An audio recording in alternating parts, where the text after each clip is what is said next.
Hello everyone, how are you? My name is Amina. Today we are going to start, welcome to this session. Today we're going to start with a recap of last week's session, which was orientation and goal setting. I hope you enjoy.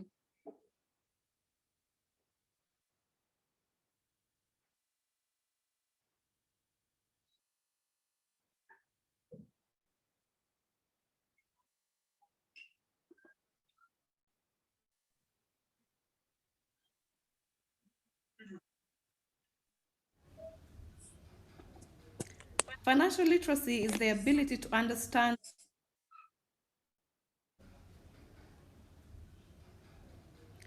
Financial literacy is the ability to understand and effectively use various financial literacy skills in achieving our goals. Personal finance is managing money as well as saving and investing. Financial planning is the process of determining how you will achieve these goals. It includes assessment, setting goals, and implementing those goals. In assessment, we're going to figure out where are we in terms of where we want to get. Where are you now? And we'll set our goals and figure out a way how to implement these goals. The gist about this on this whole module, which is 5 weeks, is going to be really about how implementing these goals is going to be. The format of the presentation is like this: what and why financial literacy, which we've done, the overview of financial planning, who am I, what do you want for yourself, what have I received, have I received what I want, how do I get to where I want to be, and making sure you stay on track. So financial planning is a process that starts with self-discovery. You need to take time and discover yourself. Who are you as an individual, And then assess yourself. Where am I in terms of where I want to go? Because at the end of the day, we all want to get to somewhere. And then it ends up with implementing, which deals with acquiring knowledge, which I'm going to provide over the course of these 5 weeks, so that you can plan your personal finances very well. Who am I? Here we'll talk about your values and what you love most. What are your values? These deal with integrity, honesty, trustworthy, family. And what do you cherish most? Usually, what you cherish most is what you spend your money on. So, getting to know your goals and getting to know your values and what you cherish most will help you better plan your finances. Who am I? Money personalities. We're going to look at 5 different money personalities.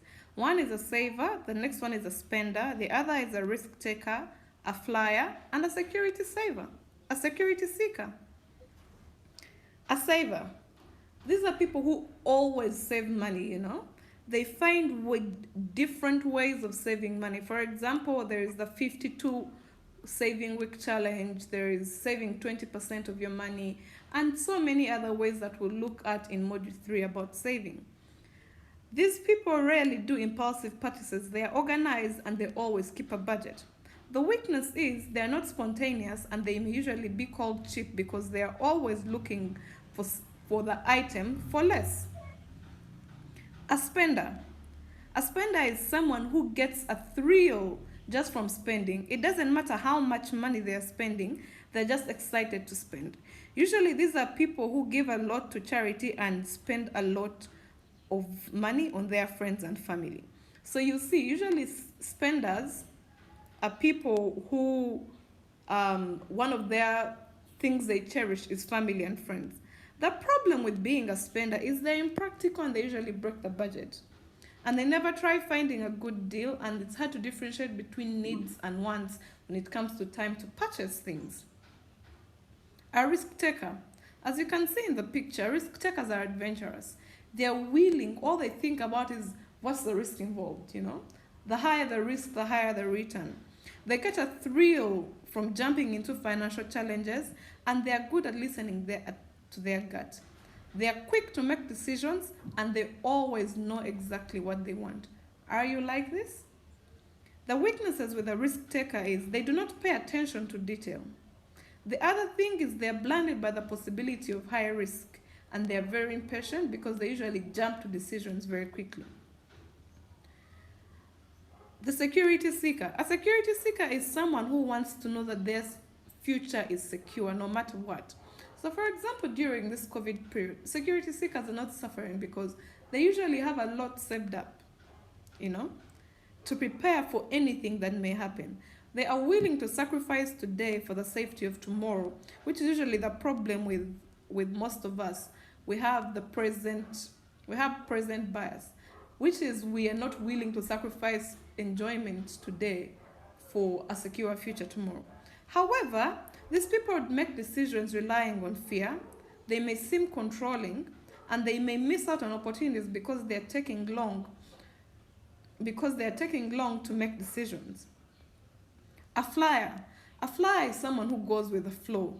They never mind about their money. They even don't know how much money they have in their account.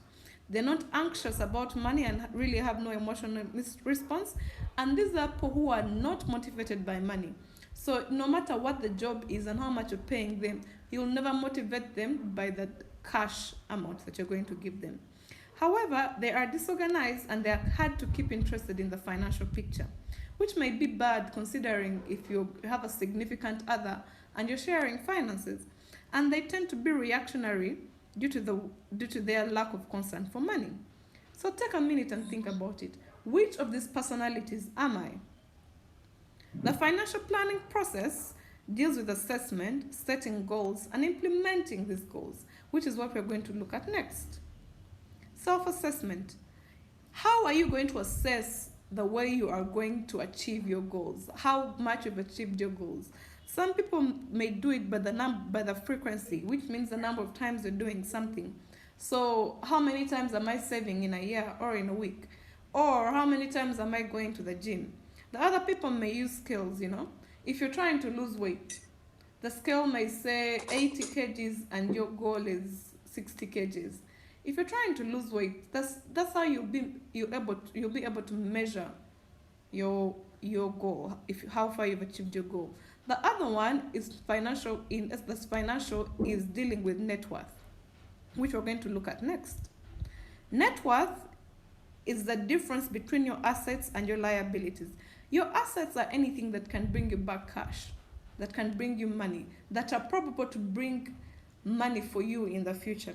So your house, your stocks, your art collection, your car, your phone if you can sell it, anything you can sell and bring money, And then your liabilities this is money that you owe people that you've borrowed from.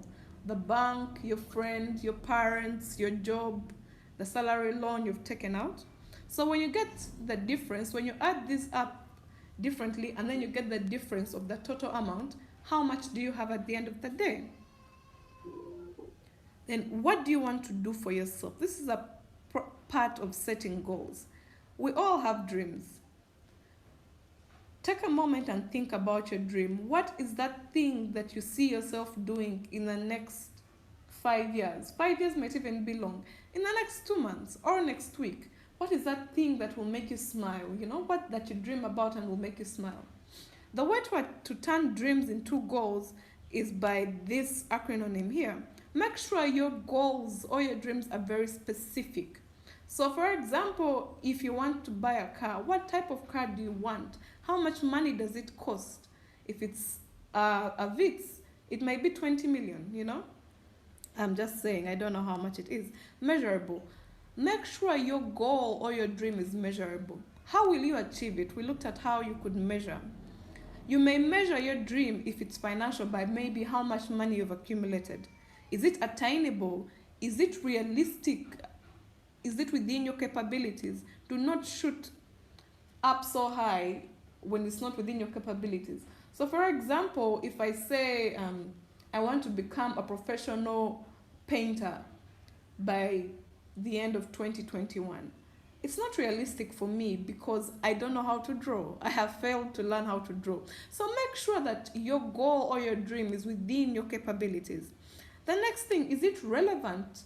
Is it relevant to your values? It doesn't make sense for you to spend time and money on something that's not relevant to you? And then, is it time based? When do you want it? Because you cannot just have a goal or a dream that has an infinite time period, you know? Make sure there's a specific period of time in which you want to achieve this goal. Implementation. This is going to be the gist over the next 4 weeks starting from today. We're going to talk about cash and debt management. We're going to talk about saving, how to create wealth and protect it, and then finally, using technology to make this process more efficient. Why aren't we achieving our goals? Sometimes we usually blame it on ourselves, maybe we're lazy, but then there are actual biases that are there in why we're not achieving our goals. One is the planning fallacy. This is because you actually you plan for less time than what you actually need. So if you want to buy a car and you know that car is 20 million, why would you give yourself, if you earn about 1 million shillings a month, why would you give yourself 6 months? You know? So you need to break these goals down into individual steps, and you see how long it's going to take you to achieve these individual steps. The other one is a false hope fallacy. This is when you start with an unreasonable goal in mind. I'm sure most of you have seen, if you've Googled about gaining weight or losing weight, gain weight in 2 days, lose weight in a week, lose 10 kgs in a week. But at what cost? You may be able to do it, but at what cost is this? You know? How long is it going to take you to actually achieve this?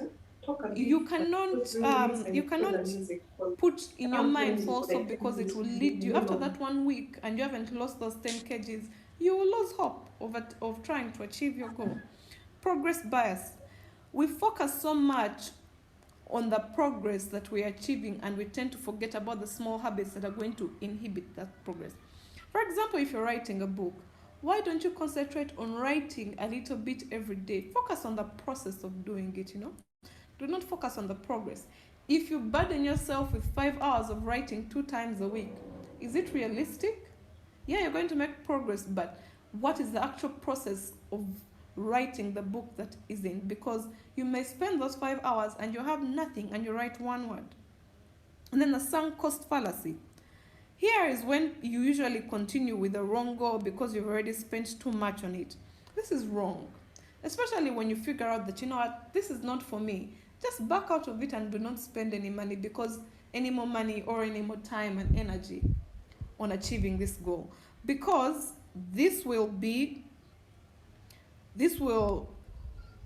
because eventually you feel bad about achieving this and it will not be relevant to you. In the end, I advise you to stay consistent, because consistency is key, you know. For you to build a habit, you need to do it almost every day. And then the other thing is, change is the only constant thing that's out there. So you need to keep on reviewing your financial plan as you keep on changing. 2 months ago, we did not expect to be in another lockdown, but now we are. So now you've got to plan according to that lockdown.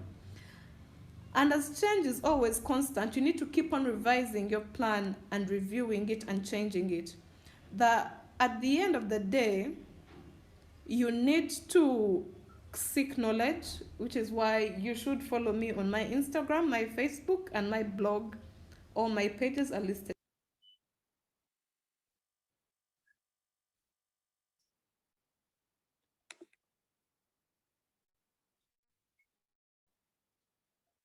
Thank you so much.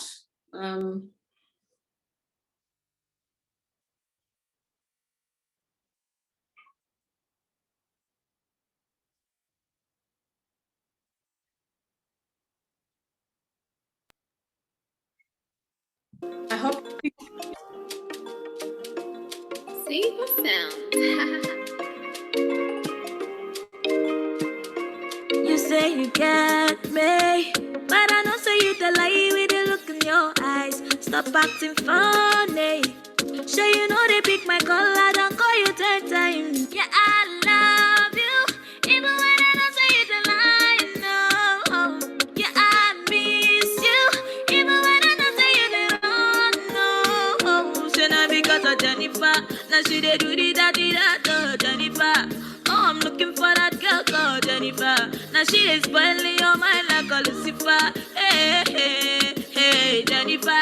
Say I'm looking for that girl called Jennifer. Now she they do the that, oh Jennifer.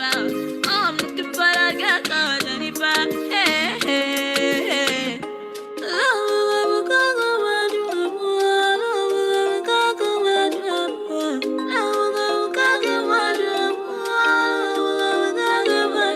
Forget it, that Jennifer, she be cutting over. She dey put sun for my career. Come rain, come sun, I go love you better.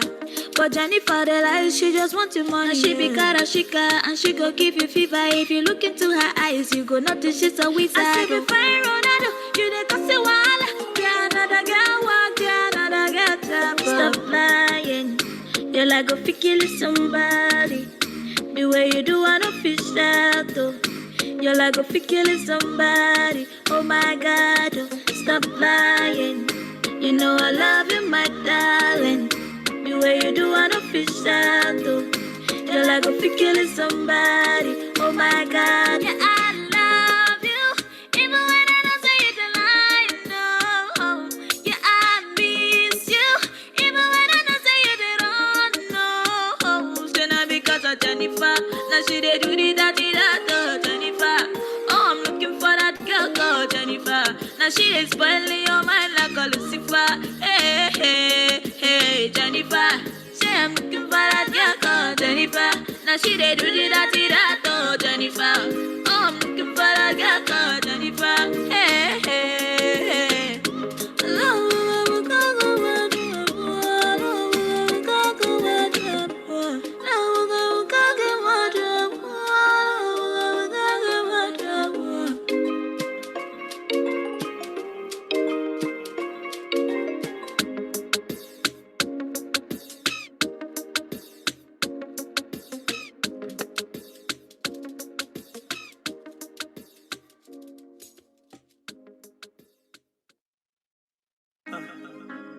Hey, Kampala. How you doing, baby? Listen, I don't want to give it down. Yeah, I love you, you know. You got my main attraction. You got my main seduction. Oh, yeah. Baby, I need a little romance. Let me be your protector. He's a good little. She no like you got her naughty, but she go chop on if you give her good cool. Back up from Transamadi, till I leg big, she come to loco. Baby, make her give you solid, make her even mix some with them there and I walk out. Hey, wait, let me take, she dey feel and da, she dey feel and da, she dey feel and da.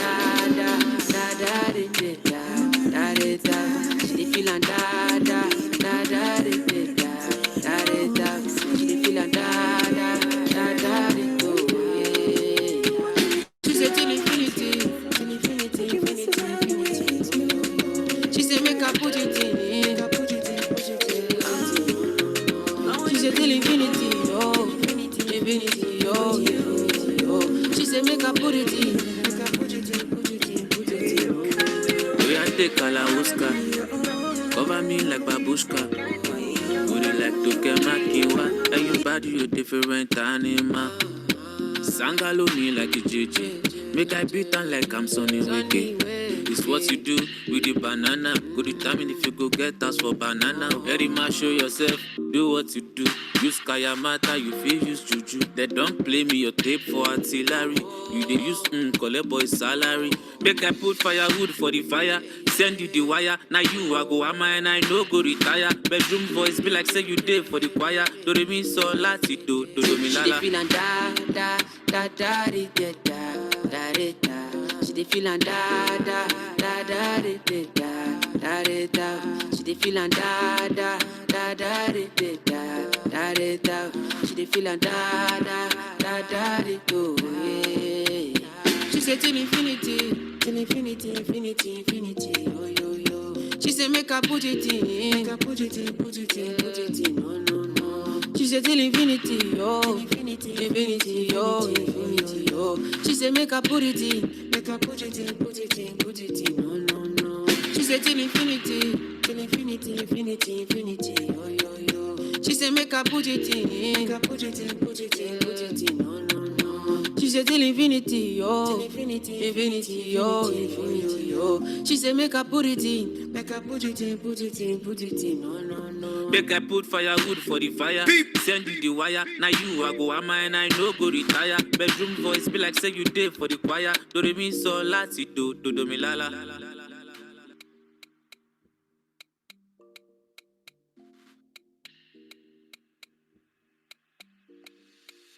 She no like it, got on naughty, but she go chop if you give her cucumber.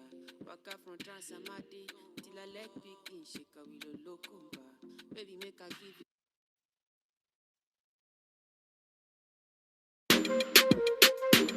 Selector Jeff Shiba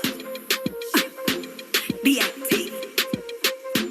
Engeri Jochuku Engeri Engeri Jumkwata Engeri Love Engeri Junweza Engeri Engeri Jochuku Engeri Olin Engeri Engeri Oman Engeri Engeri Engeri Jumkwata Engeri Love Engeri Junweza Engeri Boy fire, oh, give me fire, love fire, oh, boy fire, oh, give me fire, love fire, oh. Ungamba tuyagala nyo my body, unjagala no kusinga ko my daddy, natuka, se wafuna, mutima gwange, we gwantuma, nasima face, nasima kalayo, the way you do me, baby, pisa zo. Kama toka pasati nze nawona kagali jagala nze kwa mbali mikufu na midali got shininga mu bulago wo like a diamond on your body yo boy fire oh give me fire love fire oh boy fire oh give me fire love fire oh boy fire oh give me fire love fire oh boy fire oh give me fire love fire oh engeri jochuku engeri jumkwata engeri love engeri jonyweza engeri jochuku engeri olin engeri omanye engeri jumkwata engeri love engeri jonyweza engeri uchukubanga DJ umixinga on my body baby untizinga ontezenga ngama buja kulujegere nze tova kulusegere love yo majegere tubinu kama senjere oh boy I'm tempted to touch I like your body yeah bring me close to your body yeah yes I'm in love with your body yeah don't stop me yeah boy fire oh give me fire love fire oh boy fire oh give me fire love fire oh boy fire oh give me fire love fire oh boy fire oh give me fire love fire oh engeri jumkwata engeri love engeri junyweza engeri jochukola engeri B.I.T. on this bit.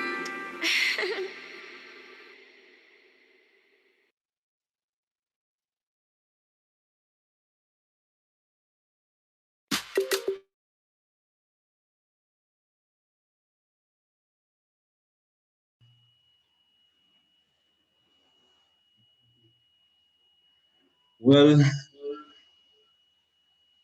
good evening, everyone. That has been our appreciation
Hello.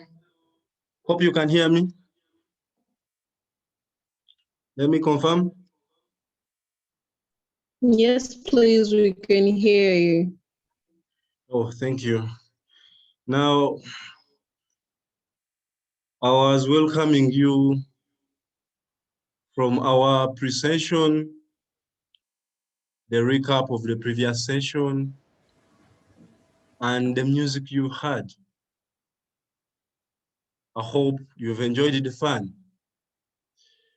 I was also telling you that we had our first module on Thursday, that was 17th. And here we are for our second module. I hope those who attended the first module will be simply adding on to the knowledge they acquired. Thank you for choosing to be with us. Thank you for spending the evening with us. And thank you once again for choosing to learn. Now in our agenda, we will have a word of prayer from any member who we shall pick at random.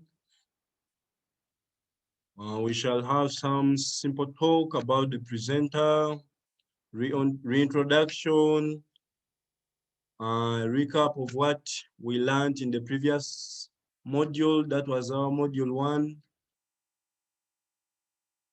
And then we shall hear from our presenter. We shall have the Q&A session. And then we shall have a wrap up from Principal, Professor Wasabalunywa.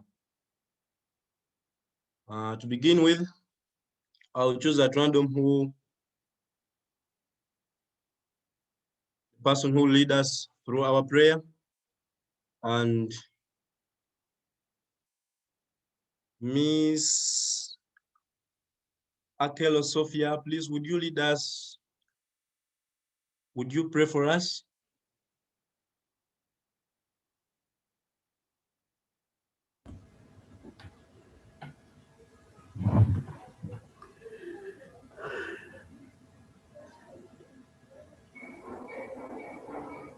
Heavenly Father.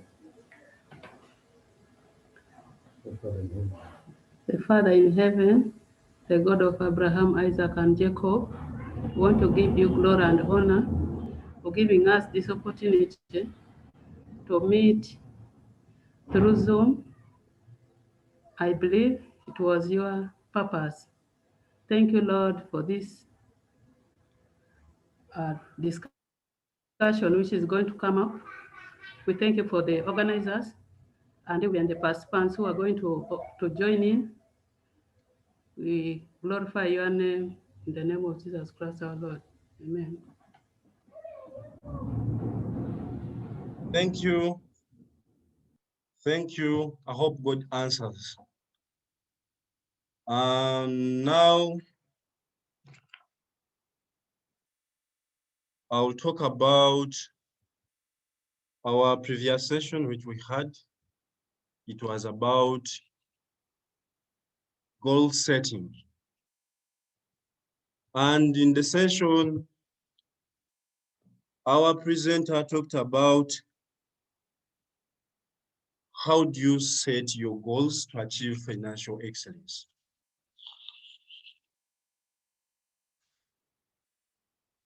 She gave us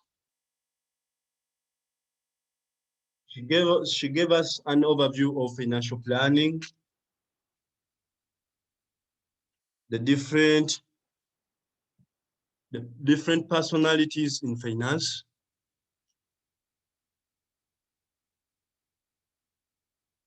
among others.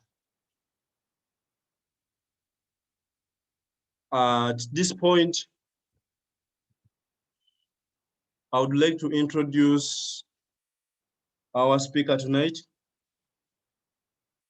none other than Miss Amina Balunywa. Now, who is Miss Amina Balunywa?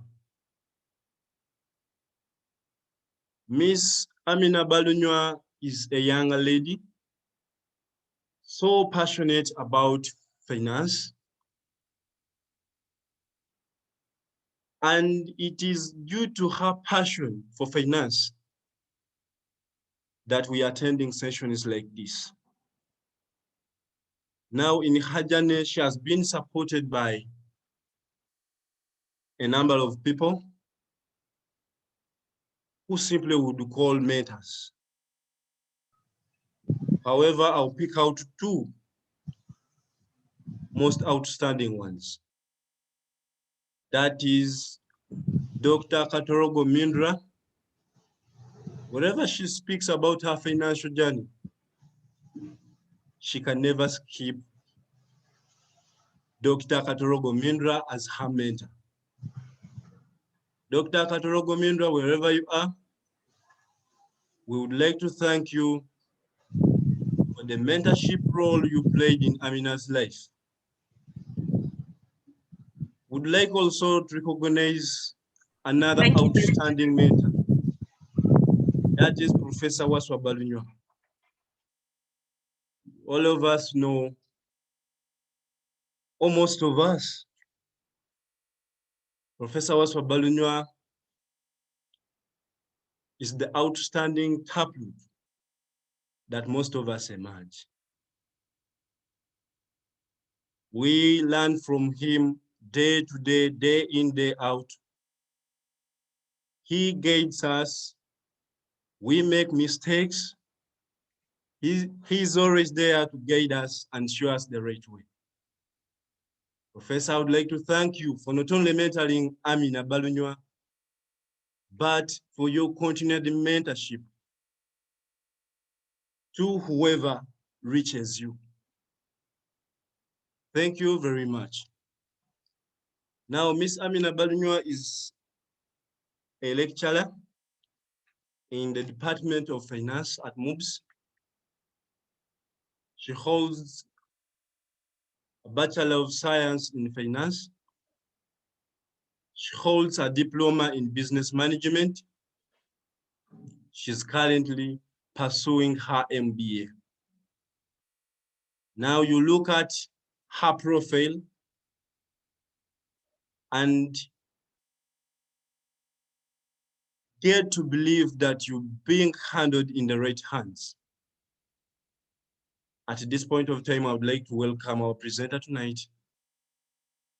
Please, Miss Amina Balunywa, you are welcome. Begin your presentation. Thank you. Thank you so much, Nasa, for that introduction. Good evening, everyone. How are you today? I would like to thank and recognize the presence of my principal, Professor Waswa Balunywa, my boss, Dr. Mindra, and the Director of Career and Skills Development at MUBS, Ms. Maureen Twerenjeri. Thank you so much. And the MUBS staff, thank you for logging in, and everyone else. So today we're going to talk about cash and debt management. And let me just share my screen so we can start.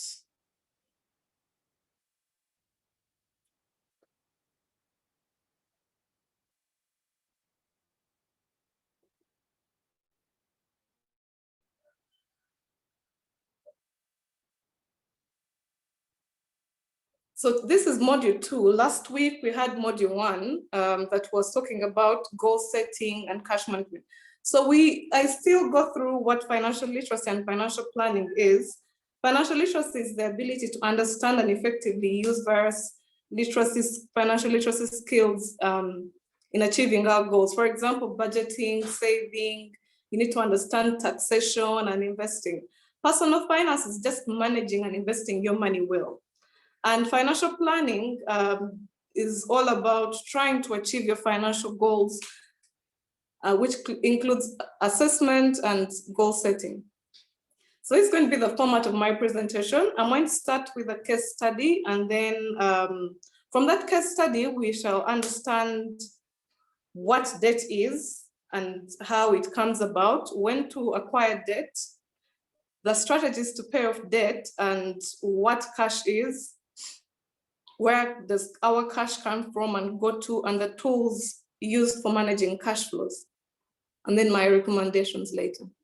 So I've seen this, I saw this when I started working, when I got out of university, when people just get jobs, you know, and then they have a salary of like 1.7 million, and then they want to buy a car because other people have cars, or they want to impress people, you know. So you have a job of 1.7 million, and you have these expenses. You're living by yourself. You have to pay rent. You have to pay for utilities, food, your entertainment, which may include eating out, buying movies, your health, and so on. So as you start working and you get attracted to these other things that you know you may not afford, usually, normally, your jobs will give you a salary loan. So, or you actually go to the bank and get this loan. So when you go to the bank and the car is like 20 million, they hit you with an interest charge of 19%. So this is what is going to cost the money. Cost you to borrow that 20 million, 19%. And after you get the loan, they tell you, no, you have 2 years to pay it back. And they give you a logbook because they do believe you have the capacity to pay off your loan because you're employed and all. So fast forward, at the end of the day, when you actually calculate the interest and because usually you're going to say you're going to buy a car, it's 2 million shillings, but then you're forgetting the interest. Here, the interest per annum at 19%, this is just per year, is 3.8 million. So your car is actually going to cost 23.8 million, not just the 20 million that you borrowed. And you are going to pay off, your monthly payments are going to be roughly about 920K, and you're earning 1.7 million, you know? You have people, you have dependents, maybe your little sister has to go to school, then you start defaulting on your loan. I think if you see the budget before loan and the budget after loan, you're seeing there's a difference of a negative of 900,000 shillings. So where are you going to get this money from? You know, you put yourself in debt, you cannot easily increase your income because you've just gotten into the job. And so you decide, you know, let me go and borrow more. Let me go to the money lender. The money lender goes like, okay, pay your car, I will give you the loan. Since he gives you the loan, you go and pay your sister's school fees and there's more money. Normally, as us human beings, we may blow that money, we may not be responsible. And then you start defaulting on the lender's loan too. Or you use some of the lender's money to pay back the money at the bank. You default on the lender's loan, and the money lenders are ruthless, you know? So they take you to court. They take you to court, they sue you, and now you are in this crisis of how can I get out of this? I wish I hadn't taken the car.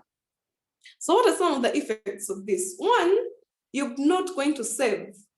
There are so many things that may come up, so many unpredicted events that may come up. And if you don't have savings, you're just putting yourself in financial ruin.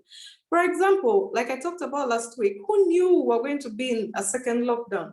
Even after they put a second lockdown, they extended it by 2 weeks. So what are you going to do? You know? Sorry, that figure is wrong. And then your car at the end of the day is going to cost about 23 million shillings for you to pay back. And then you cannot sell it off to recover the money because it has depreciated in value. Then there are legal fees that you have to pay. You're going to get stressed. This is where your mental health comes in. You're going to get anxiety, you'll get depressed, you'll get a possible fallout with family because your parents are going like, we paid for you, why don't you take care of your siblings? You know, why are you being so reckless with the money? And then at the end of the day, you haven't really created value, but you just wanted to look rich. Yeah, you have your car, you look rich, but what's going on, you know? So this is where I want to get in from. What is debt and how is debt used? Debt is usually the amount of credit, the amount of money you owe someone. So when you go to the bank or when you even ask your sister to lend you money, or your friend to lend you money when you're in that problem. This is debt. You're creating a burden on yourself. And it's created when you use someone else's money or when you use someone else's money. So this is called credit. When someone offers you money to use, that's not yours, it's called credit, as long as you're going to pay it back. And then it usually results from a shortage of money. Usually people, like for example, when we looked at the money personalities, the savers and the security seekers really do not borrow because they have a backup of money somewhere. So the amount of credit or the amount of debt that you can access revolves around these 5 things. One is your character. How are you as a human being? How do people perceive you? Are you trustworthy? Do you have integrity? Are you honest? 2 is the capacity for you to pay. One of the reasons a bank can extend someone who earns about 1.5 million, 20 million shillings at 19% is because they see, you know what, they have constant cash flow coming in. They're employed. The other one is collateral, which some banks don't really look at, especially if your character and your capacity is good, but for some of us, they will ask for collateral. So what are you pledging there? And whatever you're pledging there, usually more than what the loan is in case you default. The other is capital, for like how much money are you putting in, you know? If you're putting in some money, you actually have the capacity to get more credit. And then the other one is the condition in the economy. If the economy is doing badly, you know, like now, for example, it's hard for you to go and get a loan of 20 million to buy a car because, especially if you're not employed or you're salaried, the bank will ask, where are you going to get this money from, you know? So the condition of the economy matters. When should you not incur debt? You shouldn't incur debt if you are an irresponsible person, because paying these monthly fees and these monthly payments, it takes some time, especially if you emotionally spend, like, you know, the money personality is a spender who like just splurging on things without thinking things through. You shouldn't really incur debt, and you shouldn't incur debt for consumables, for example, cars that you know are not going to bring you back anything, going to brunch, going to do your hair, going to buy clothes. If you know you cannot afford it at that moment in time, because first of all, these things do depreciate in value and you cannot sell them off for what you actually bought them for, then do not incur debt. It's a very, very bad decision. When should we acquire debt? We've looked at when we shouldn't incur debt, but there are certain times that, you know what, you need to be practical. Money is not there. Like now, it doesn't mean that now you shouldn't incur debt to buy food, to buy clothes, but if you're in a very, very hard position, an emergency, you should incur debt if you have unexpected essential travel, if you have loss of income or a reduction in your income. So for you to make up for the difference in what you've been making and what has been taken away, so that you can get back on your feet eventually. In case you have a car repair after a major accident, emergency home repairs and emergency medical repairs.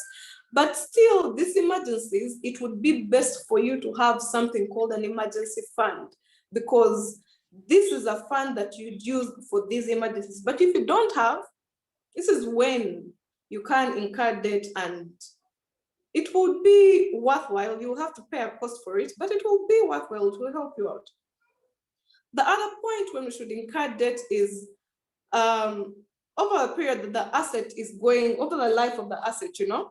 For example, if you're going to buy that car, are you going to buy that car for business? If you're buying it for business, you know that business is bringing you money, and the car is going to help you transport whatever it is you're selling, or your clients or your personnel from one place to another, easily cutting down on costs. If you incur debt starting a business, that's also great, because especially if the rate of return, which we'll look at during the module of investment, is greater than what you've borrowed for. So if you go and borrow for 19% and you want to start a business, you should make sure that you're getting back a minimum of 20% on that money you're getting back. You know, the 19% to cover the debt interest and the 1% for yourself. If you're buying a home, land, these are assets that you can eventually depreciate in that, sorry, you can eventually appreciate in value. And then the other thing you actually can incur debt for is when you're funding an education. I'm sure if you're on social media, Instagram and Facebook, you see so many people abroad going like, I have student debt. It's because they can't really afford their university costs, and it's so high up there. The only option is for them to do what? To take on debt. Luckily for us, our parents are here to fund for us, and we may not have to incur that cost. But usually at master's level, you also do incur that cost because your parents are not going to pay for you after that. The reason as to why it's good to incur debt for education is because you actually believe, no matter what education, if you're earning skills to better your business, you know, if you're earning skills to make you a better painter, if you're earning skills to make you a better teacher, at the end of the day, you believe that the skills that you're learning are going to help you get more money. You know, they won't leave you the same. So that's an investment in yourself, part of self-care. So what are the pros and cons of using debt? One of the things of using debt is building credit. As we talked about, credit is the amount of money someone makes available to you, you know? So, and the more you are responsible with debt and you pay off your debt, the better your credit. The better your credit, the more, the larger the credit, the larger how much money you have for people, for the bank to give you. The bank will give you more money. So for example, if you took out a loan of 20 million right now and paid it off on time, no problems, in 2 years, 3 years, you may qualify for a loan of 30 or 40 million shillings. That's how you build credit, by showing that, you know what, I have the potential to actually pay it back and I am responsible. Remember, one of the things that they base credit on is character, which is responsibility and paying off your loan payments. The other thing is debt can help you acquire assets that otherwise would have been impossible to acquire just through savings. So take, for example, you want to build a house. You're tired of renting, then, so if you do want to build a house, and if the house costs about 50 million and you're earning 1 million shillings, when are you going to save up that 50 million? And by the time you save up that 50 million, you know, there's also something called inflation, which if you save it up and you have it in 5 years, if inflation is about 5%, that the cost of the house would have gone up to like 52.5 million. The cons of using debt is, if you're not disciplined and responsible enough, I would not encourage you to go this way. And then you are committing yourself to paying a certain amount of money. For example, John, who wanted a car, he committed himself to paying about 920,000 shillings every month. But at certain times, you know, our income is uncertain. For example, now people are not earning. If you're lucky enough to have your job, thank God, people are not earning. So you're committing yourself to what? To paying this money, yet you're not very certain that your income in the future to pay off this money will be there. And the other thing is, incurring debt is not free. That interest is the cost, is the price of the money that you actually borrow. So here we come to the reason as to why we actually do incur debt is because of a shortage of cash. What is cash? So cash is money, notes, coins. These days, mobile money balances, your Airtel money, your MTN money, and your bank account balances, and also money market securities. This we're going to look at in the next module. For example, treasury bills, those are government securities, commercial paper. Like this morning, they were talking about them investing in commercial paper through the unit trusts. So this is what money is. This is what cash is. Cash is anything you can easily realize market value from. It's cash. anything you can easily get and exchange for. So why do we need cash? Why do you need money on you? First of all, cash is usually there are places where debit cards or credit cards are not accepted. No one will ever reject money. If you've ever been to a shop, I'm sure most of us have been to a place and you want to pay by card and they tell you, no, we don't accept card. No one will ever reject cash. I know there's some supermarkets that actually give you bonus points for using cash instead of using your cards when you're shopping there. And then cash is the ultimate emergency fund, you know? We are here talking about emergency funds, and where one of the things they talk about an emergency fund is keep it in a place, keep that money in a place that you cannot access. So cash, when you have cash on you and something comes up, you can easily solve it instead of having to go to the bank, withdrawing this money and all. And then moving with cash can actually help you curb your spending, you know, especially if you move with a limited amount of money on you when you're going to shop, when you're going out, it will help you spend less. And then where does our money come from? So how do we get this cash? We have two broad categories. One are active sources of the income, and then the others are passive. Active sources, these are things that you may actually work for. You have to go and toil and work for. A dividend can be active or passive depending on how you've invested. If you are not actively in your business, then and you go and invest in someone else's business, it is a passive source. A passive source of income is one where you don't really have to do anything to earn that money. When you're sleeping, this is that thing about compound interest. And when you're sleeping, you're earning that money. You don't have to wake up and get out of your bed to earn this money. So part of active income is salaries or wages for people who are employed. Dividends in active income are people who are actively working in their businesses and are not taking salaries, but are taking an amount after profit. And then passive income may be interest income from money you've lent out in case someone comes and asks you, give me some money for my business. Rental income from the rentals that you're building up, the houses, grants and scholarships. These are also given out to usually help students through their academic life. And then allowances from parents or significant others, especially for university students. If you don't have an income, this is what your parent gives you. You earn an allowance from them. And the other way we can also get money is through value appreciation or capital gain. This is when, for example, when we are saying, go invest in land, you're going to buy it at 50 million, in 5 years, you'll sell it at 70 million. So that 20 million right there is the value appreciation in land. Yeah, that's a capital gain. A capital gain is the difference between what you actually bought your asset for and what you sold it for. Sometimes, don't take it twisted, you may actually lose money on these investments. What do we spend our money on? There are 6 broad categories. One, our needs. These are basic needs: food, security, housing, clothing. These are things that you cannot live without. Then 2 are wants. For example, that bag, that phone that you want, you know, something that you desire, but you can actually live without. You won't die without having to get it.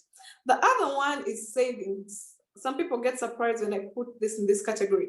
Yes, we actually spend money on saving because it's taking money away from it's a category where you put your money. Savings is just delaying consumption. A saving means, which we're also going to look at in the next module, keeping something that you would have used today to use tomorrow or in a month or in 2 months. And then we also invest our money. That also takes our money because here we're trying to create wealth.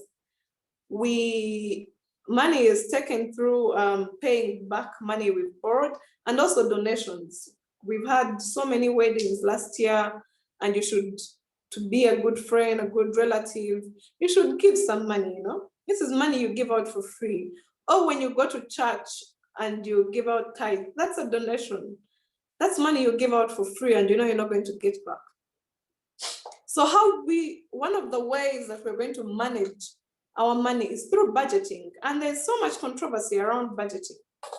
But first of all, what is a budget? A budget is just a plan for your money. It's showing your money where it's going, and it's also showing you what you're going to use your money for. It's not something that's restrictive. It can move up and down. It usually changes over time depending on your circumstances. Why is it important to budget?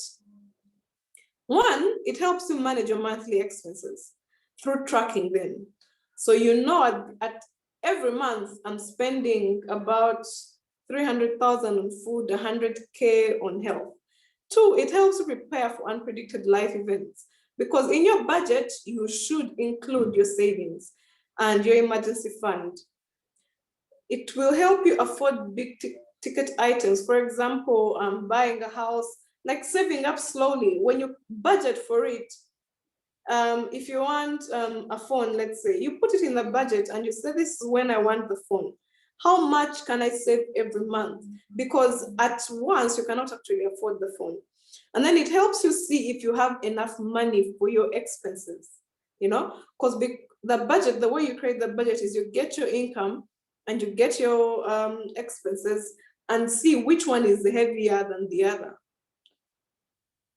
And then it also helps you understand your relationship with money. This is especially through tracking your expenses.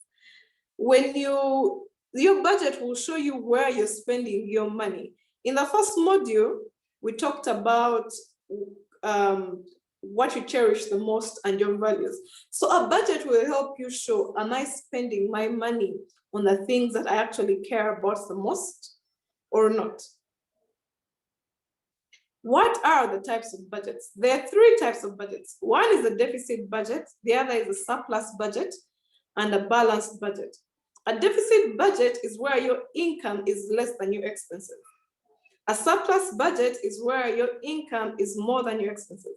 I put an insert there to show you what a surplus budget is. At the end of the day, the person has 530,000 left over after saving. Their expenses are 1 million, and their total income from salary, dividend, and profit from business, 1.6 million, close to 1.7 million. A balanced budget will be where your income is equal to your expenses. So in the total income place where it's 1.69, also your total expenses will be 1.69. For the deficit, where your income is 1.69, your expenses may be about 2 million. So you're spending more than what you have. How do you build a budget? The first thing you're advised to do is to track expenses. You know, normally the way I did this by getting a notebook and writing down my expenses. I did this for a period of about 3 months. You don't have to do it all the time, just to learn and see where is my money going. Because, you know, if you're spending recklessly and then at the end of the day, you're asking yourself, where is your money? Where is my money? Where is all of my money? You should track them, write them down. You can use phone applications. For example, one is called You Need a Budget. Yeah, and then the next step is building an emergency fund. Usually people say eliminate debt, but you never know what may happen. Life is unpredictable. So you need to have something there for you, some savings there for you in case life goes bad. Then eliminate debt, pay off your debt and in full amount. Do not pay off, if you owe 900K this month, do not pay 400K. Pay off your debt in full amount.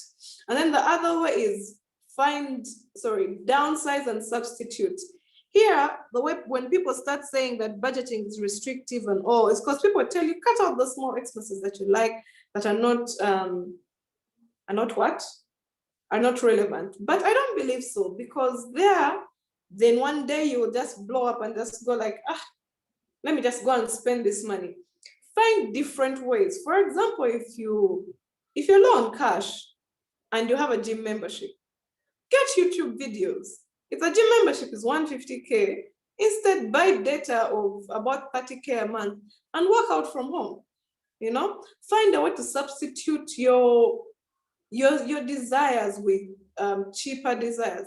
If you like going out, learn to cook food. Learn to cook that food by yourself. It will be cheaper in the long run. There's so many resources out there for you to do this.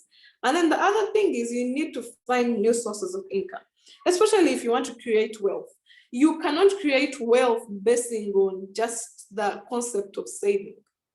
You've got to invest, because just keeping money is not going to, saving does not earn you enough money like investing, because it has very, very little risk. And then stick to your budget, you know. This is hard. This needs discipline and responsibility, but at the end of the day, it will be worth it as long as you keep your end goal in mind. These are some of the myths I was talking about budgeting. One is my income is enough and it covers all of my expenses. If your income is enough and it covers all of your expenses, a budget will help show you, you know what, now you have this money to invest and create wealth. Unless you're comfortable living like that, you know, earning that amount of money for the rest of your life, a budget will show you this is how much money that you can spare to create wealth. I'm not good at math. You don't need to be good at math for you to use a budget. There are phone applications now. You can use a spreadsheet, an Excel sheet. Yesterday I learned from someone, an iPhone user that was using the app that's called Numbers, just to track their money. You don't have to write it down and do all the maths yourself. There is something there to do the maths for you. It has been made simple. My job is secure. Unless, this is a very, very common thing, that my job is secure. I don't need a budget. I can just spend whichever way I want. Unless you are on a contract for life, which is very rare to find, then your job is not secure. There are instances like, for example, the 2008 economic crisis, COVID-19, where people just lost jobs. Even people who thought their jobs were secure were being laid off, you know? So a budget will help you figure out if you have money to save and where to save that money, as long as you're making saving a priority. I don't want to deprive myself. Whenever people think about creating a budget, or you say, oh, I have a budget for that, they feel like, oh, you're so cheap, you're so what? It's really not about that. A budget, like I'd said earlier, a budget is just a spending plan, just to tell you and show you where your money is going. And then I don't buy anything big. These are people who are normally asked, so you don't have any goals, you don't have anything you desire that you cannot achieve. If you don't, then it's okay. But you know, the thing is, life keeps on changing. You're never certain that you're going to remain the same person for the rest of your life. You're never certain. So you need to put something aside for when life happens, you know? And then the other thing is saying that you are debt-free, so you don't need a budget. Usually people create a budget when they have debt to see how much money they can pay off and how much they'll have left over. So if you're debt-free, congratulations to you. Then use that extra money to invest and create more wealth. Creating a budget does not mean being frugal with your money. And being frugal is really about being conscious with your money. I mean, it doesn't make sense for you to spend 105% of your money. That 5% is not yours. Who are you getting it from, you know? And then if you have everything in check, you don't need to mize on yourself. If you have an emergency fund, you have savings, you have a retirement fund in check, indulge in your money, because you're making that money. If you have a family, take your family out on a trip. It doesn't make sense for you to keep the money in the account, yet you can afford all these other things that you actually want. So being frugal in money management never equates to being cheap and mising on yourself. So knowing all of that and all of those things about money, this is what I recommend you to do to manage your money. One, understand your cash flows. Figure out, where is my money going? Two, save at least 10% of your income. You know, there's a time in one of my videos I was talking about people who budgeting when you're broke. I will on my socials, it's there. Save at least 10% of your income. If you're really broke, I think this is something you should throw out and get your money, especially if you have debt, pay off your debt and then get back to the saving. Create an emergency fund. You know, if you have people who are living in a balanced, even a deficit budget, create an emergency fund because you never know, life is very, very uncertain.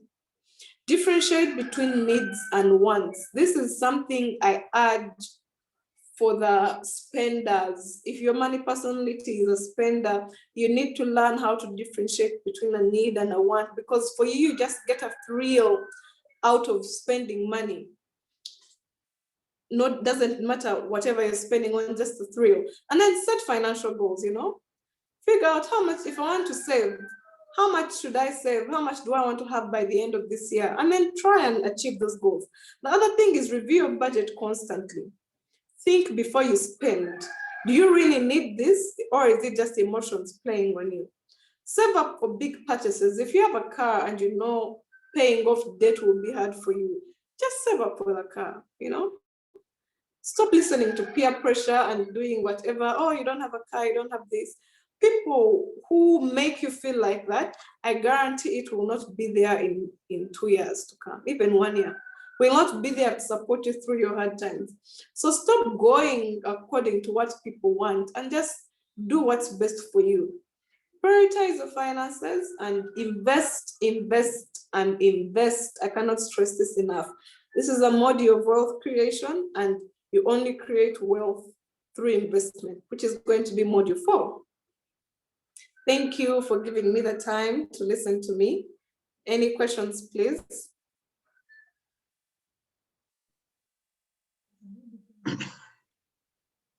Thank you, Ms. Amina Balunywa, for that vibrant, impulsive presentation. I would like to commend your energy, your effort to do and carry out research every time, then your selfless effort to share with us. Thank you. Now, at this point, we will go through our chat and be able to read out some questions that have been posted there. But as we do so, we shall also take up hands, electronic hands. We shall choose those people whose electronic hands will be up. We shall select them to present their comments or questions. Now I'll begin with Ms. Keira Chirabo. She's asking, when you have a low income job, but you have urgent responsibilities, how can you work around your low income without having to go into debts? When you have a low income job, but you have urgent responsibilities, how best can you work around your low income without acquiring debts? Hope you've gotten it. Yes. Can you read maybe 3 so that I can answer 3 at a go?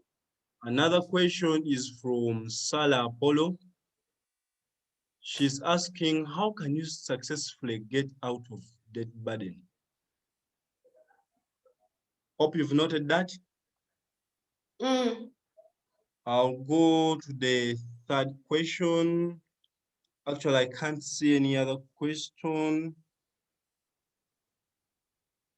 We have Helen Telly Nagawa. A friend of her told her a few years ago that it is best to save money in coins, because if you save in big notes like 10 or 20, that the government could change the currency and you have saved, and you who saved in big notes won't be compensated. Please throw more light on that. What is the best mode to save in? Please, Ms. Amina, would you like to take on that? Yes, thank you very much, Nasa. So let's start with the last question, saving in coins. If the government is changing the currency, then it's also automatically going to change the coins, you know? And if I do believe if the government does plan on changing the currency, we would see it coming, and they would do what? I'm sure they would compensate everyone who's in that currency, because you cannot just pull money out of an economy just like that and tell everyone to stop using UGX and adopt to another currency, you know? So that's a myth, that's a lie. Please do save your notes, because saving in coin is also that currency, it's UGX, you know? So if they are recalling the currency, they will recall everything, but that's a myth. The government cannot do that. If they did do that, they would just print new notes, and like what they did some time back, and phase out the old notes slowly, not taking your money away. And then the other two questions about debt. How do you get off the debt burden? And also, how do you meet all of your responsibilities without actually incurring debt? Getting out of the debt burden, you need to first figure out what's causing that, whatever is bringing for you that debt. Whatever is bringing for you that debt, that habit should be stopped. If you have incurred debt for other reasons of investing and all of that, then maybe that's a bit okay. There I will tell you, you know what, pay off your debt. But if it's such a burden to you at this point in time, then you need to stop whatever you are paying, what that habit that is making you acquire that debt. And then the other thing is, there are ways of paying off debt, especially if you have a lot of debt with different interest rates. One, you could pay off the highest interest rate debt first, usually the highest burden, because that interest rate is always left on the principal that is left on your money, you know? And then the other way is paying off the small debts first, for you to feel like, you know what, you've achieved. So for example, if you have a debt of 1 million shillings, then 500K, then 100K, then 50K. Some people will feel better if they pay off 50K first, then 100K, then 500K, then 1 million. But others usually go like, you know what, especially if they have interest, let me pay off the debt that has the highest interest first, because that's eventually what will cost you in the long run. It's not the money you've borrowed. In the long run, it's always the principal, because if you don't pay off, it's always a principal that keeps on accruing, and you always end up paying more the interest that keeps on adding up, and you always end up paying more in interest than what you actually borrowed. And then, how do you take care of your responsibilities when you have a small income? First of all, I'll tell you to prioritize. You need to differentiate between what you actually need and what you actually want. If you have people who influence your money purchases, you need to find a way to make sure they don't do it anymore. And then, for you to actually meet those responsibilities, you need to increase on your income. This is something we're going to look at in module 4. You need to increase on your income, because at the end of the day, the older we get, the more responsibilities we have. I mean, now you're a university student, you don't have anything, you're paying your parents are paying for you, your tuition, they're paying for your hostel. You get out of uni, they expect you to have a job, then you want to stay by yourself, you start getting bills. I'm sure you keep on seeing things of adulting. Adulting is not what I signed up for. That's the thing, is you need, the older you get, the higher your responsibilities, the more they increase. So you need to find ways. You cannot keep on surviving on low income. But for the meantime, you need to learn how to prioritize and figure out, what do I want more than this? If you're given an option between ice cream and a banana, I think if you have a lot of responsibility and very little income, you do not have the luxury to choose ice cream. You choose the banana because first of all, it's healthier, and second of all, it's cheaper. So you need to prioritize your responsibilities and your finances and cut down on, figure out ways in your budget to cut down. Track your expenses. What is taking my money? Thank you. Now, Miss Amina, in other questions, we have Miss Rose Nakibuka. She's kindly requesting you to revisit that part of frugality in wealth creation. Oh, frugality in wealth creation. Frugality does not mean being cheap and miserly on yourself, you know? It just means being, okay, yeah, the way most of us understand it, it means, oh, she's frugal, he's frugal, he's whatever. It means people are being, maybe people are being conscious. They don't want to spend a lot. And if you don't want to spend a lot, maybe you may be a saver. You don't want to spend. Being frugal does not always mean finding something for less. Being frugal will mean being conscious with your money and not wasting your money. So if you're frugal, you will not spend more than what you earn. That's the beauty about it. You will never spend more than what you earn because you're conscious about it. You're conscious about your savings. You're conscious about your expenses and your income. You're frugal and you're going like, you know what? I earn 500K and my expenses are 600K. Where can I cut down? You're being conscious. You're being responsible. And if you're going like, okay, you're going to cut down, but then you already have savings, you know, you have a good job that's paying you reasonable income. You have your savings in check, your emergency fund, you have your retirement fund in check. Why do you have to deprive yourself of the things that you want? If you want that bag that's 500K and you can afford it, you have that extra money, go and pay for it. Creating wealth does not mean you mising on yourself. Creating wealth, that's something I really do not believe in. Creating wealth and managing your money means being able to actually sustain your lifestyle with the money that you have without other people giving you money.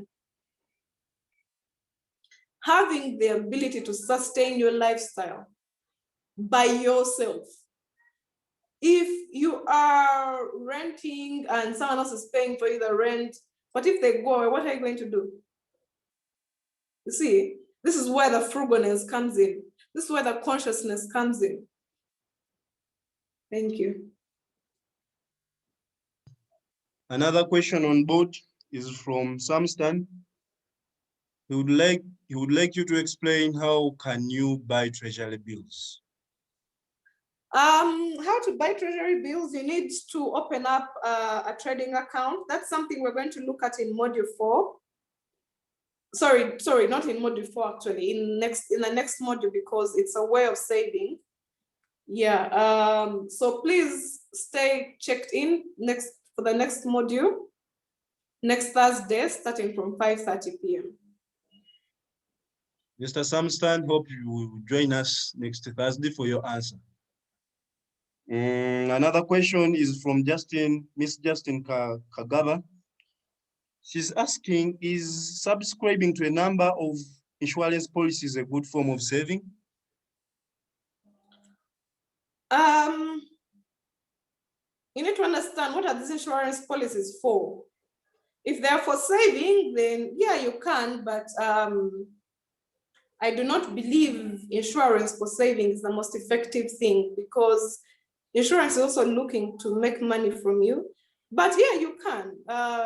So for example, I know a friend who subscribed to a 10 million plan for in 5 years. When she actually got down to count her money, she realized that she can save 10 million in 2 years. You see, if you can afford to pay those monthly rates, insurance will just add you very little on top. But yes, it is an efficient way to save, but having multiple plans is not an efficient way to save. Because at the end of the day, if you're saving, you're just trying to defer consumption, you know? You're not trying to create wealth, because saving doesn't really earn you a lot of interest, what we're going to look at next week.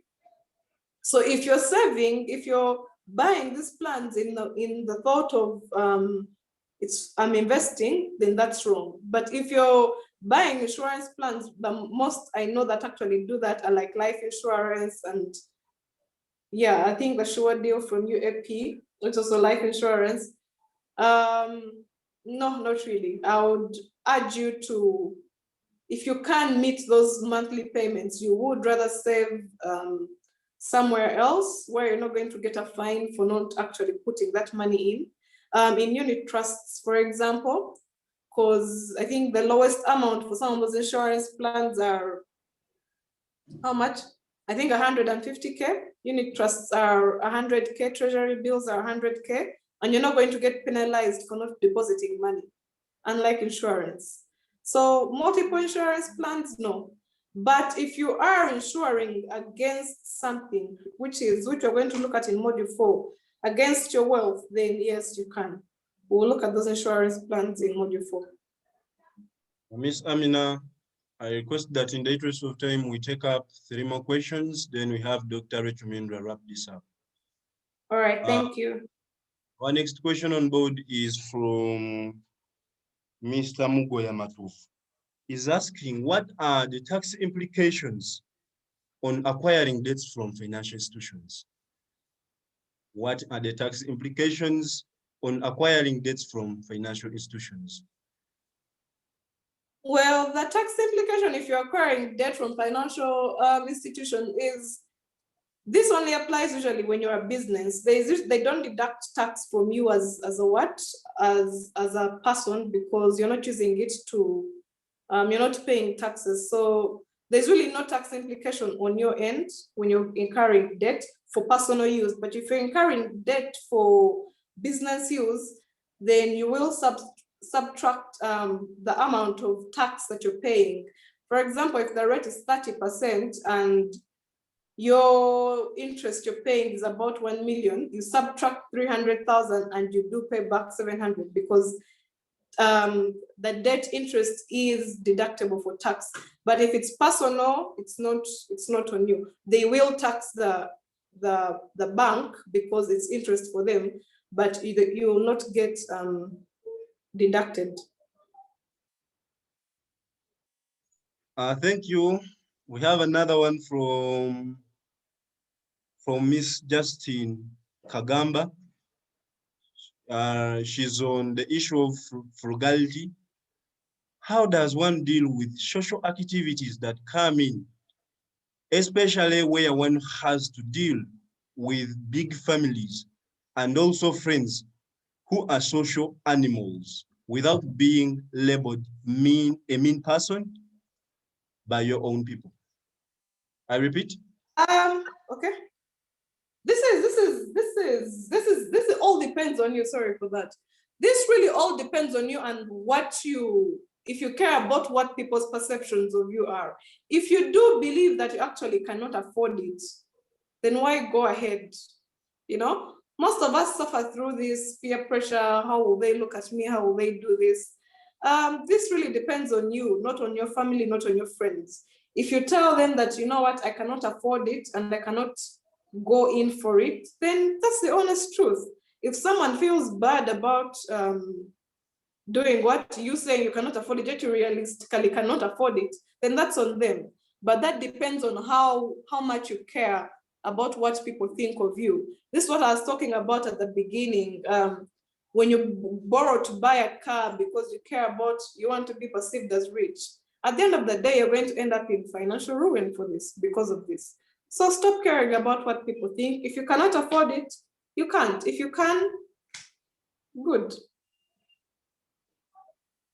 Thank you. We have one more. We shall take up one more from Zam Kwagala.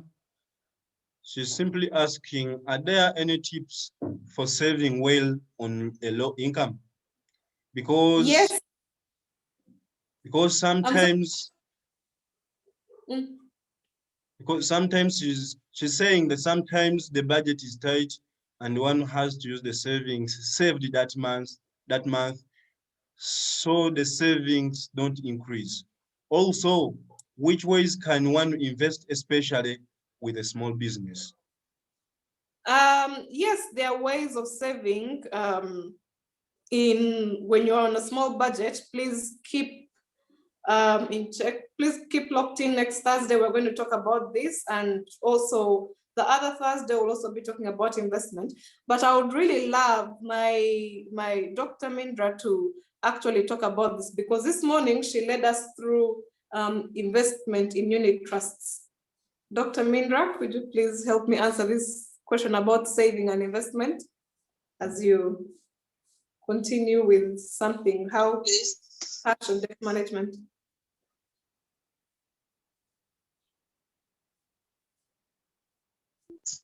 True or false? Yeah.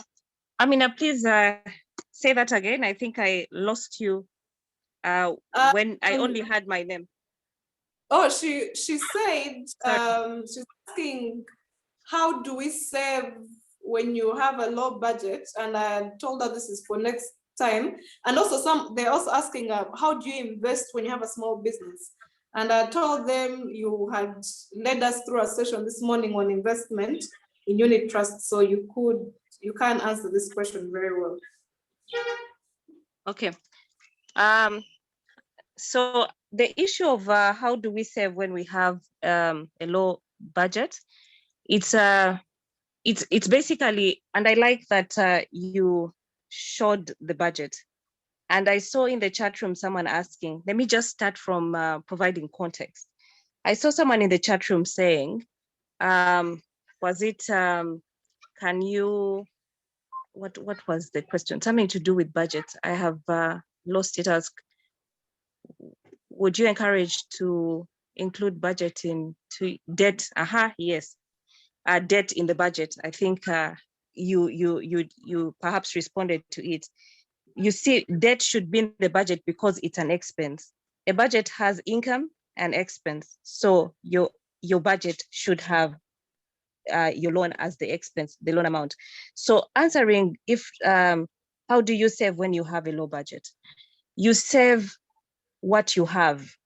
I oftentimes share a pie chart that is equal to 100%.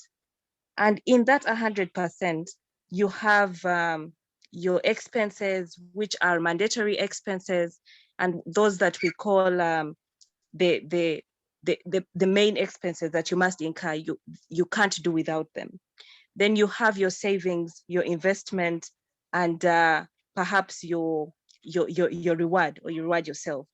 The point here is when you have little money, budget the little money. Don't start, and always ensure that your income and your expenses either are balanced or in surplus, where your income is more than your expenditure. So the moment you find that your expenses are exceeding your income, then you know that you are outdoing yourself, overshooting your budget.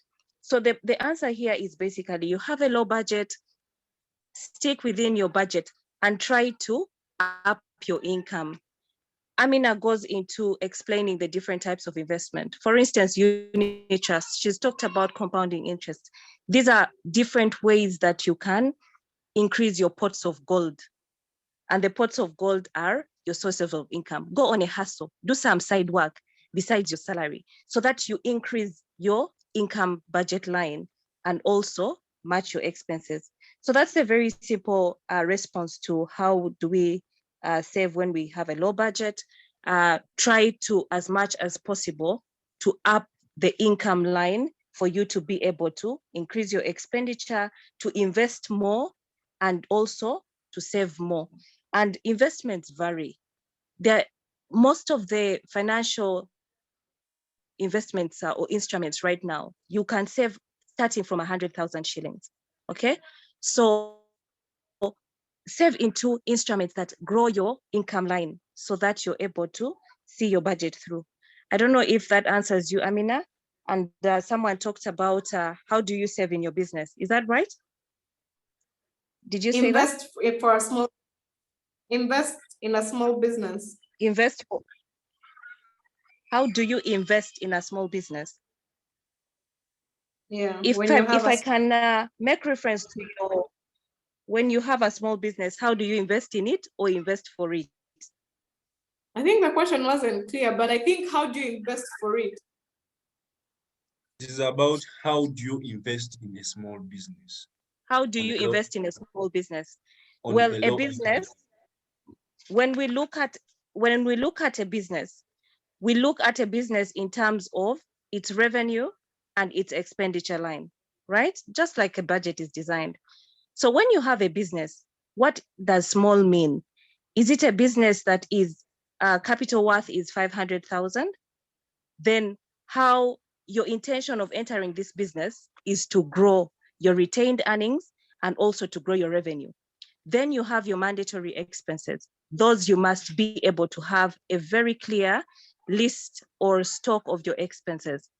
What happens from there is you get retained earnings or profit after you have invested, after you have covered all your expenses. So that profit, you have two things: to increase your stock in the business, and part of it, maybe 50% or even 20%, go and invest it in a financial or investment option that is going to grow this money on your business. The interest that you earn, perhaps over time, especially in medium term and long term investments, will bring you back money in form of interest, which interest you will either plow back into the business or you will reinvest for it to keep growing in the different investment options. So it's important for someone who owns a business to go out and investigate the different investment options that can help you grow your business without making you pay a lot of tax, because you're already paying taxes in the business. Those that are tax exempt, but have a reasonably high interest that is going to reward you. So this is the reason why you need to understand the different investment options for you to be able to utilize the small budget and also the small business earnings that you are getting in that particular business. I hope this answers the question to the person who asked it. Chair, you can just give me a heads up, or the person who asked the question, or Amina. Yes, doctor, it does answer it. Great. Thank you. You're welcome. We have one more question, and I think Dr. Rachel Mindwa is in better position to answer it. It's about unit trust. It's from Martha Rosa Anyayo. She's saying, so would you say then that unit trusts and umbrella funds offered by insurance companies are a good way of investing? Okay, Chair, I'll answer that very quickly, but also with a disclaimer. I hosted a webinar this morning on unit trust, and the demonstration around unit trust is, one, they are tax-free. They are collective. That means you earn from the diversity. Risk has been mitigated because there's a whole pool of asset classes in there that help investors to gain more than they would lose. So the issue here is basically saying, how do I assess how do I assess the benefits I get from the unit trust and those from other investing options? For now, from my investment experience, I have bought treasury bonds, I have invested in unit trusts, I have bought shares, I have used fixed deposit accounts, I have saved in dollars, and I'll tell you that there's nothing that beats compounding interest. While bonds give us compounding interest through coupon payments every 6 months, there's a tax component. When you have little money, you tend to lose much more than when you have a lot of money. Unit trusts, what they do is they reward you on a daily basis. They reward you on a daily basis. They compound your income every single day. And you have the liberty to top up at any time for you to increase your earnings on that particular investment. So I want to say, yes, unit trusts are extremely a good way for someone who's risk averse, who has little money, to earn compound every day as you also venture into other options. And I made it clear that you have short-term, medium, and long-term options. So you can put your money in for 3 years, for 2 years, for 1 year, see what happens, reinvest maybe for 5 years, reinvest for 10 years, and see the changes or the differences in your income earnings and your revenue line as with regards to your, as you build your revenue stream and also your budget inputs therein. I hope I have answered that question. I think that was Martha. Martha Rosa. Otherwise, you can invite me to perhaps one day talk about some of these issues in another forum. Okay, we Thank will. you, Chair. Okay. Yeah. Thank you, Doctor, Amina. Thank you, Doctor. Now I would like to invite you in another capacity to give us our closing remarks as we wrap this up. Okay. Thank you very much, Chair, for giving me the opportunity. The shoes that I'm fitting are very big, Professor Waso Balunya's shoes, but I'll do my best. Friends, I would like you to join me to thank Amina for this presentation and sharing this knowledge. Amina, for me, this gives me great pleasure to see that people like you are coming up in the finance space. I mean, we're not so many who can boldly come out to teach people to do the things that you do.